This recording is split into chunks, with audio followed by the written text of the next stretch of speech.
Ladies and gentlemen, today I invite you to reflect on a timeless truth. A Buddha will be misunderstood.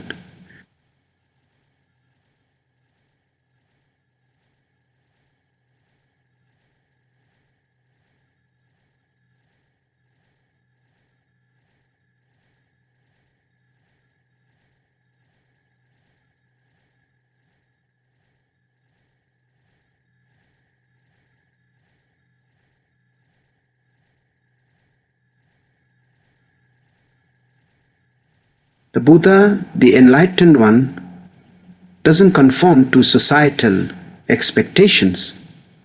He transforms them.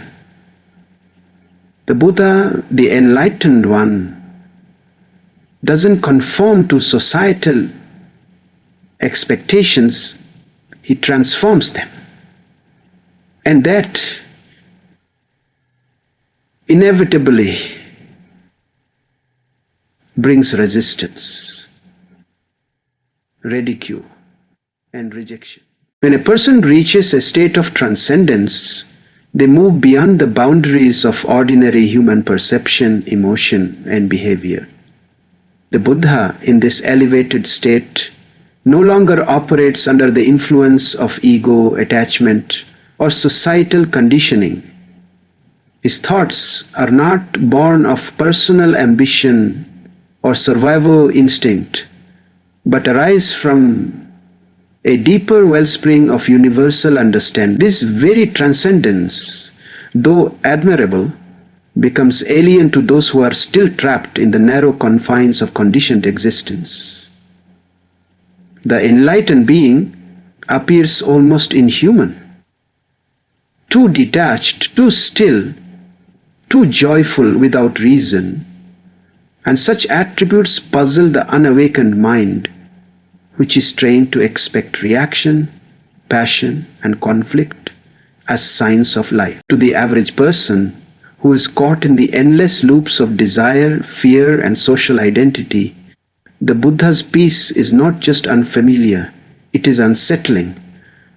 They do not see stillness as strength, they interpret it as coldness or detachment. His silence is not understood as a profound presence, but as avoidance or arrogance. His compassion, which expects nothing in return, appears suspicious in a world where every act seems to carry a hidden agenda. Because the Buddha no longer plays the game of societal roles, people do not know where to place him.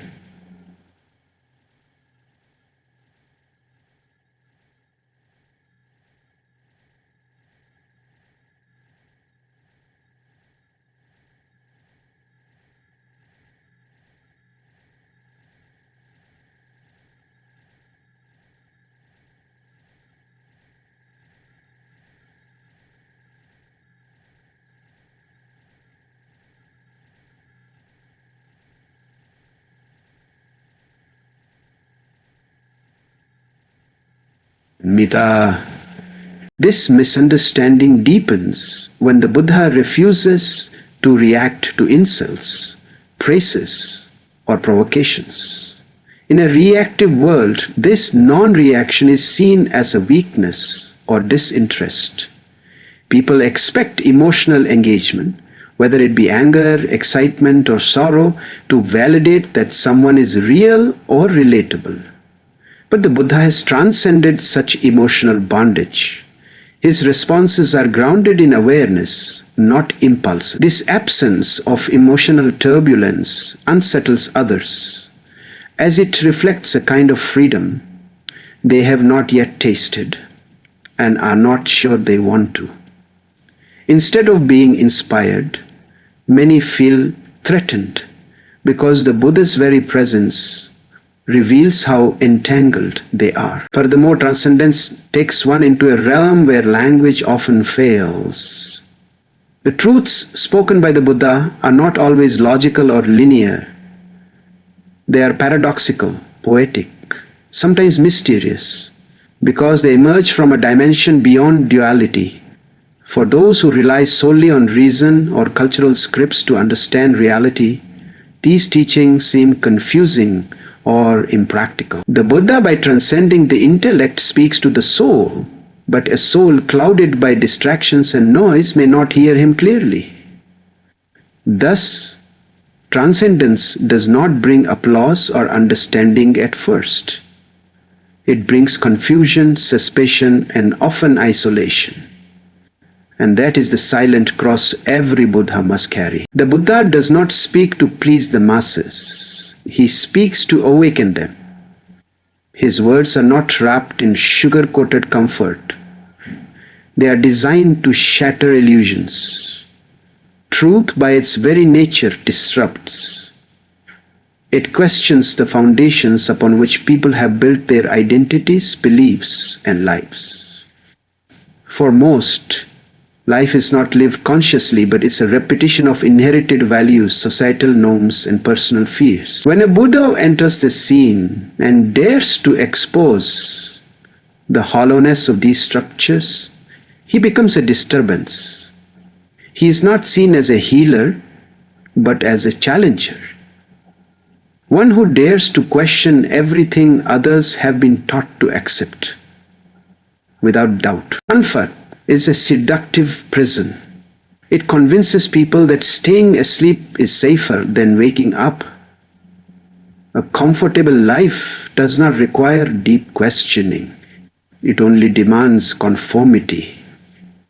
The Buddha, however, disrupts this pattern. He does not offer soothing words to help people stay where they are.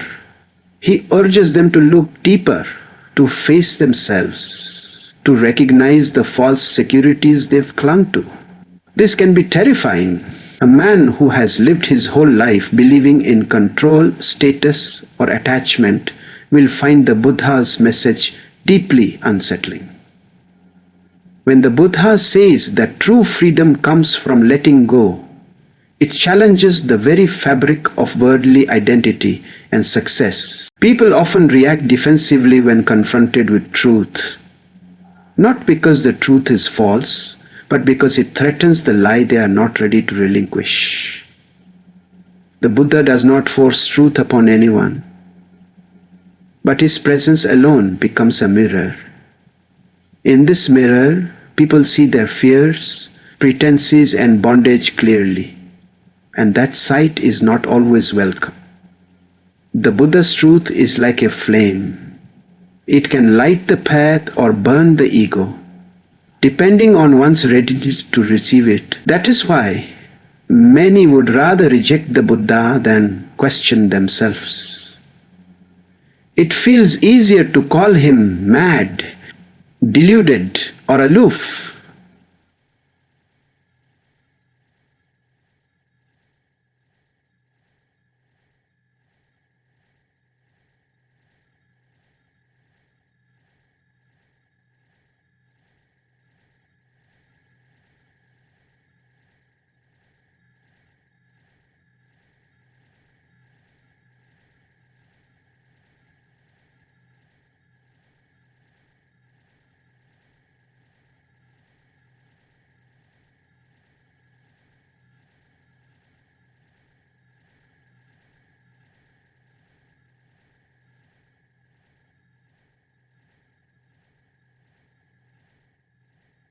Furthermore, the Buddha's message offers no escape through blame.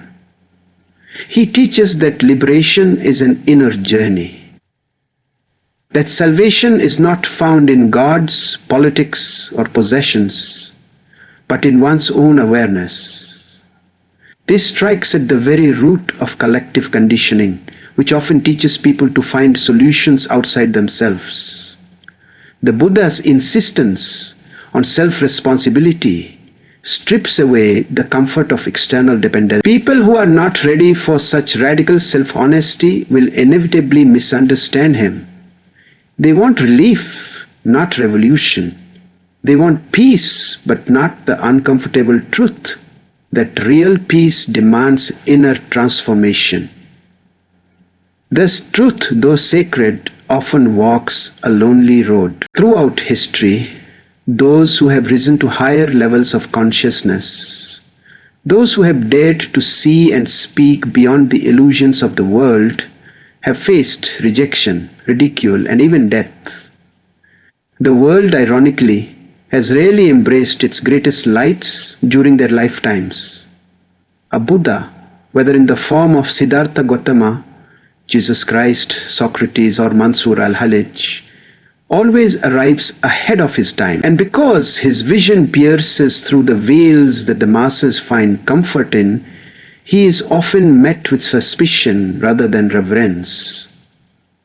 His presence becomes a challenge to the established order, to religious dogma, and to the institutions built on control, fear, and conformity. These enlightened beings do not attack, they simply are, but their very being speaks volumes. Their silence screams against oppression. Their peace agitates those addicted to chaos, and their clarity threatens the confusion others have built their identities around. Take Socrates, for instance. He asked questions so profound that Athens chose to silence him rather than confront the uncomfortable truths he unearthed. But Jesus, whose message of love and inner kingdom clashed with political power and religious orthodoxy, he was nailed to a cross not because he was evil, but because he revealed the hypocrisy of those who claimed to serve God while serving their own greed and fear. History shows that society often treats its awakened ones as enemies. It is only after their death, when their voice no longer threatens the existing structures, that they are turned into saints and symbols. Statues are built, scriptures are written, and temples are raised.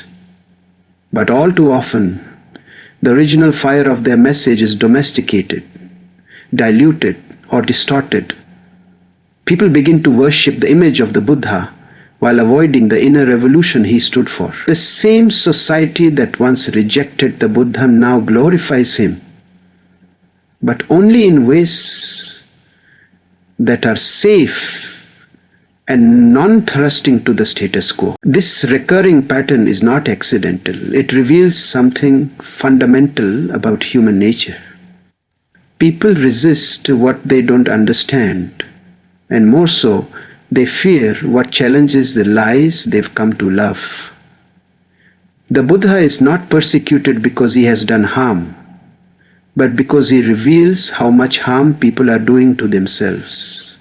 And when that truth becomes unbearable, society turns against him.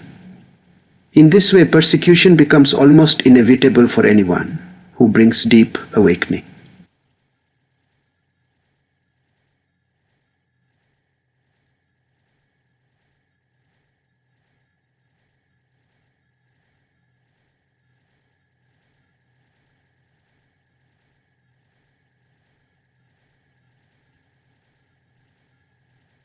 It is the world's way of protecting its illusions by crucifying those who dare to unveil them. The ego thrives on identity, comparison, attachment, and control. It needs labels, stories, and separation to feel secure. A Buddha, on the other hand, lives in a state of emptiness, not a void of nothingness, but a fullness of presence, where the ego no longer dictates thoughts, choices, or actions. This emptiness is misunderstood by the egoic mind, which interprets it as weakness, indifference, or even lunacy. Because the Buddha no longer clings to a personal identity or seeks validation, those still trapped in ego cannot relate to him.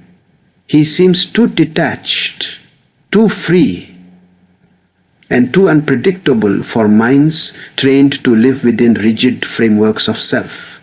To the ego, emptiness is terrifying. It represents death, the death of who one thinks they are. The Buddha has already passed through this symbolic death.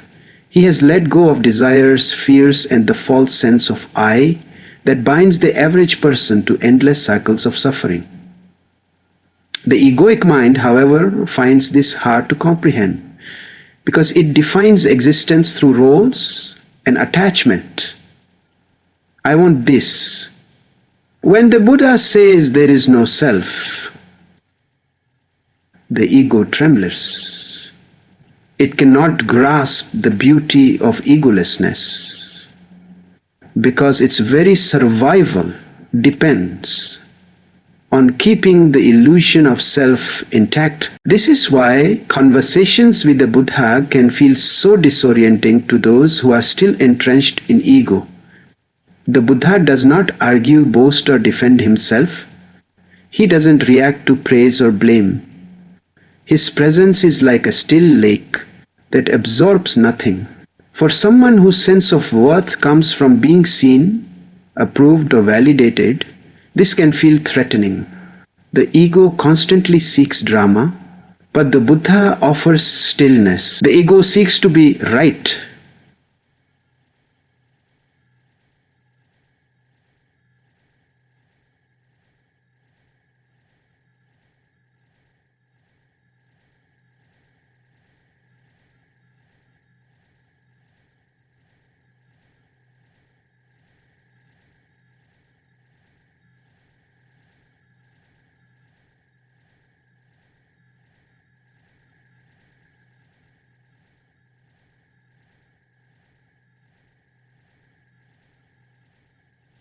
The ego seeks to be right, an invisible bro.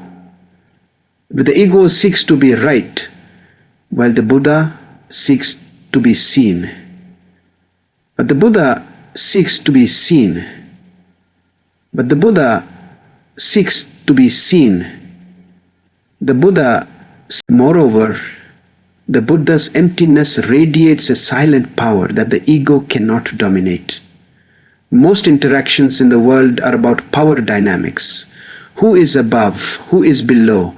Who wins? Who loses? But the Buddha plays no such game.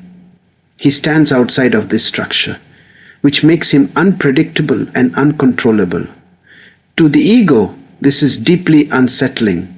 It does not know how to dominate someone who cannot be provoked, cannot be bribed, and cannot be flattered. Thus, the ego either rejects the Buddha entirely or attempts to label him with terms like cold, strange, or detached, never realizing that what it calls emptiness is in fact wholeness beyond all definition. The journey to enlightenment is an inward path, one that gradually distances the seeker from the distractions and entanglements of the outer world. When a person becomes a Buddha, he has reached a state where he no longer needs the validation, company, or agreement of others to live in truth. This does not mean he is antisocial or isolated in a bitter way. It means he has transcended the need for emotional dependence. The Buddha walks alone not out of arrogance, but out of necessity. He has found a space within himself so vast and complete that no external presence can add to or subtract from it. This inner solitude becomes his temple, his peace, and his path. However, to the world, this aloneness is often misinterpreted. People tend to believe that joy can only be shared, love must be mutual, and wisdom must be taught in groups. So, when the Buddha chooses silence over conversation or solitude over society, others see it as withdrawal or superiority. But in reality, it is the depth of his inner life that draws him inward. He does not retreat from the world because he dislikes it. He simply sees through it. The noise, the drama, the endless chase for status or success, all of it appears like a dream to him. And because of this clarity, he prefers the stillness of his own being to the confusion of the crowd. Talking alone is also the cost of authenticity. The Buddha does not conform and he does not compromise. In a world that runs on imitation and agreement, someone who stands completely in his own truth becomes a stranger. He will not follow customs just to fit in. He will not tell comforting lies just to gain approval. This frightens people because it reminds them of their own compromises. His walk alone is not a rebellion. It is the natural result of living without fear or attachment. And while others walk in groups bound by common illusions, the Buddha treads a solitary path, lit only by the flame of inner awareness. This solitude is not without its weight. There are moments when the Buddha feels the burden of being misunderstood, the ache of watching others suffer in delusion while resisting his guidance. But he does not allow that pain to drag him back into the illusion. He continues walking alone, because he knows that true awakening cannot be forced. It must come from within each individual. His aloneness becomes his strength, a quiet defiance against the noisy clamor of the world. And though few may walk beside him, his footprints remain for others to discover when they too are ready to walk alone in search of truth. One of the most striking ironies in human history is how society tends to reject its visionaries while they are alive and celebrate them only after they are gone. A Buddha in his lifetime rarely receives the respect or understanding he deserves. His words are too raw, too confronting, too revolutionary for those clinging to the comforts of illusion. People misunderstand his teaching because they challenge the very foundations upon which their lives are built. And rather than risking that inner collapse, they reject the Buddha himself. But after he has passed, when his presence no longer challenges their personal identities, then begins the process of glorification. The world starts to carve his statues and chant his name, often without grasping the weight of his message. During his life, a Buddha is often seen as a threat. His actions and words do not conform to the expected roles assigned by society, religion, or politics. He speaks of liberation, not obedience, of insight, not tradition. These teachings strike at the heart of authority and dogma, unsettling those who benefit from maintaining the status quo. So society does what it has always done. It labels the Buddha as dangerous, delusional, or heretical. The very people who would later build temples in his name might have been the same ones who scorned or attacked him while he walked among them. This paradox is not the fault of the Buddha, but of the collective unconsciousness that fears transformation more than it values truth. Once the Buddha is gone, however, he becomes safer to accept. No longer a living force capable of disrupting belief systems, he can be rebranded into a harmless symbol.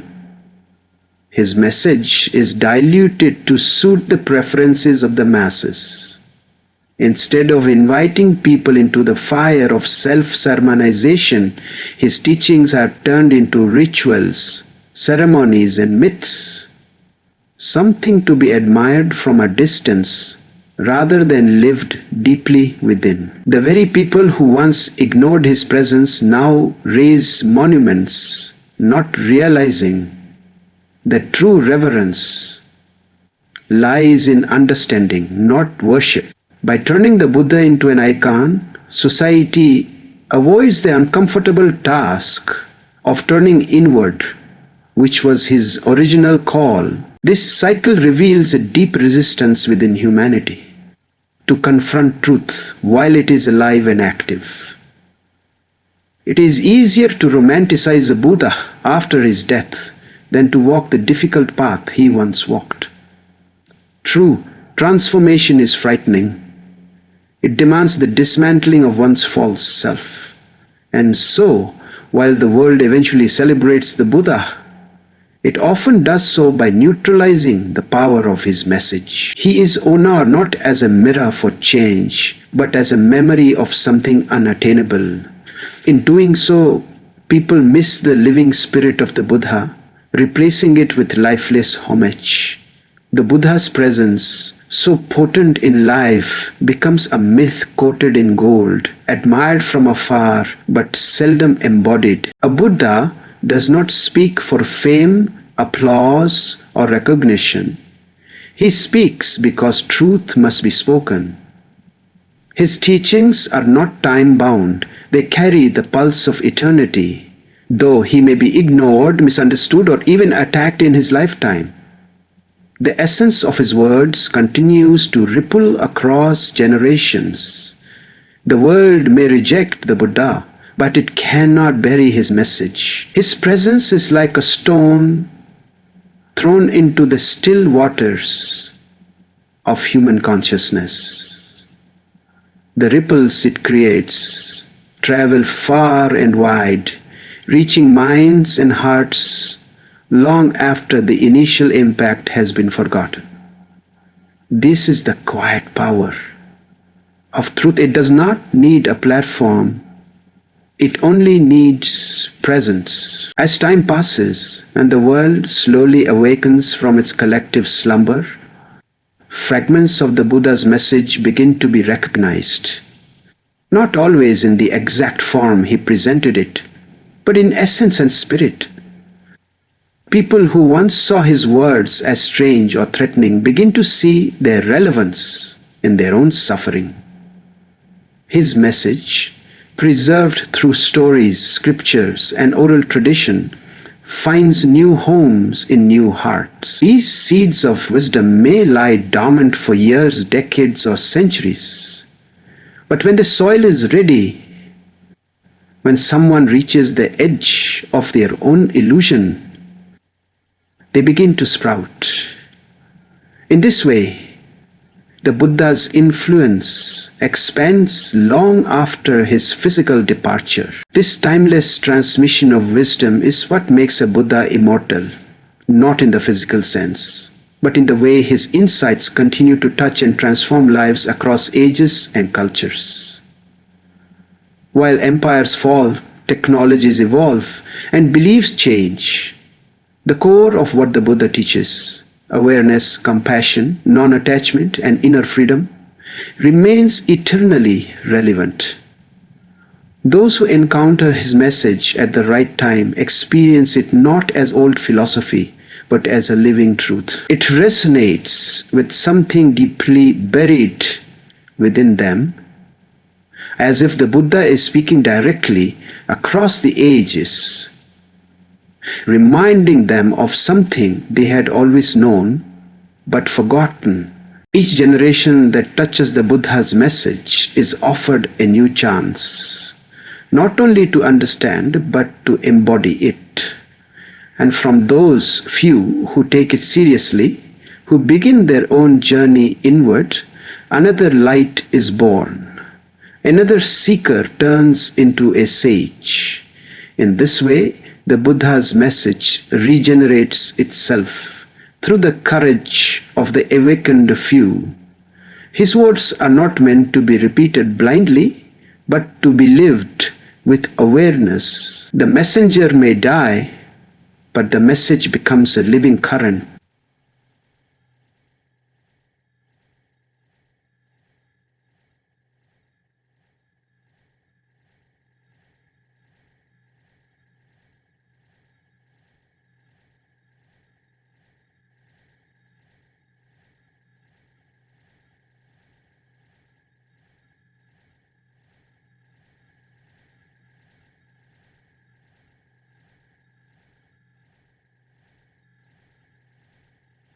Tambu's onion thing from the silence with. And so we come to understand that the Buddha's path is not paved with the need to be understood, accepted, or followed.